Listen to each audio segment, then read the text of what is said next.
أعوذ بالله من الشيطان الرجيم بسم اللہ الرحمن الرحیم۔ روزے رکھنے کی نیت، یہ آپ کو فجر کے اذان سے پہلے پڑھنی ہے۔ آئے پڑھتے ہیں روزے رکھنے کی نیت۔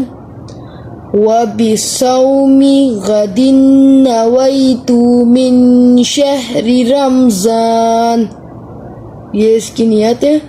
یہ ہے اس کا ترجمہ، میں نے رمضان کے اس روزے کی نیت کی۔ روزے کھولنے کی نیت، اللہم انی لک صمت وبک آمنت وعلیک توکلت وعلی رزقک افطرت۔ ترجمہ، اے میرے اللہ، میں نے روزہ رکھا اور ایمان لایا تجھ پر اور بھروسہ کیا تجھ پر اور افطار کیا تیرے رزق پر۔ Please like, share and subscribe my channel.